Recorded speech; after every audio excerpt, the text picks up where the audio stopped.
Students across the country are winding down their third year of learning during the pandemic.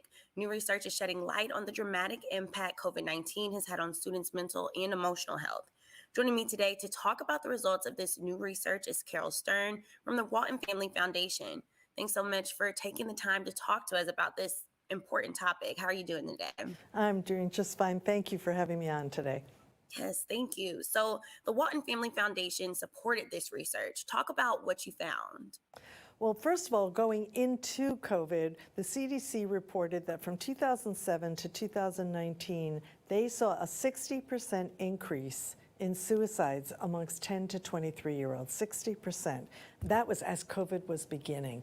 And then now we do this research with Morning Consult and Ed Choice, and we learn that 39% of our students feel that they're experiencing a worsening of their mental health. You put those numbers together and it's a scary moment.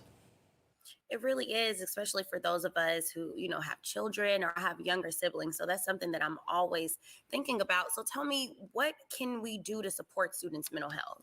Well, first we have to listen. We have to provide safe opportunity for our children to talk to us. We need to ask the questions. And then we have to, as we're listening, remember what they've been through. They've been through four of the most stressful things. First, many have had to change their geography. Moving is on the top of the stress list. They've had to change their geography because maybe during work from home, they were given to a relative to watch while mom and dad were working, or maybe the whole family moved on. Many had an economic change, second stress level. Mom or dad may have lost a job. Third, many experienced a death in the family or in a friend, so they're dealing with real loss. And then finally, isolation. They were stripped of their friends and of their teachers, of the guidance counselor, even the woman in the cafeteria who serves them lunch, the people who might see them every day. So we need to listen and we need to think about what they've been through.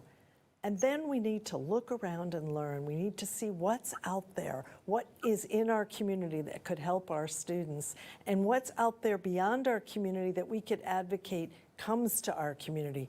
And then lastly, we have to lead. We have to show our children that it's okay to ask for help, it's okay to need help, and it's okay to get help. And we need to make sure they're hearing all three of those messages.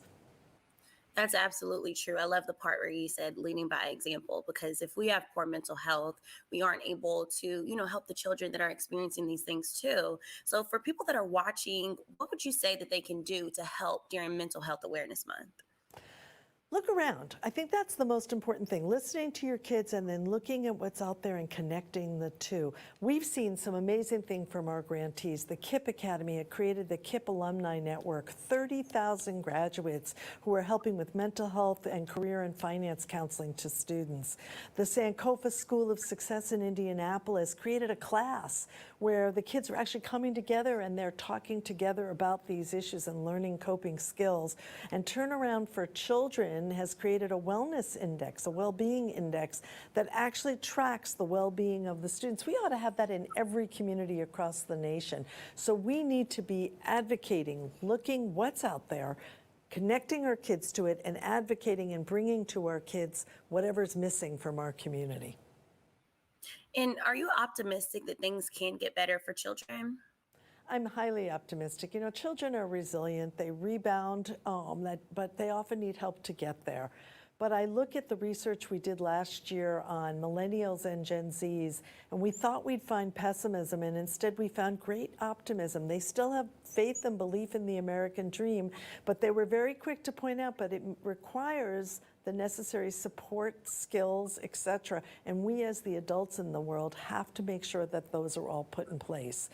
I also look back on history at the greatest generation, America's greatest generation, and they too experienced learning loss, a war, many of the same things that our children are currently experiencing, and they got through it because they rallied together and they got the education they were seeking. We have to make sure our children get that. This has been such a great conversation. So if people want to follow this conversation or learn more, what's the best way for them to find this information or reach out to you guys? On our website, waltonfamilyfoundation.org, again, waltonfamilyfoundation.org, you will find a wealth of resources. The foundation has always been about providing people with access to opportunity to succeed. And in this case, with mental health, that's exactly what we're doing. Awesome. Thank you so much for having us today. Thank you.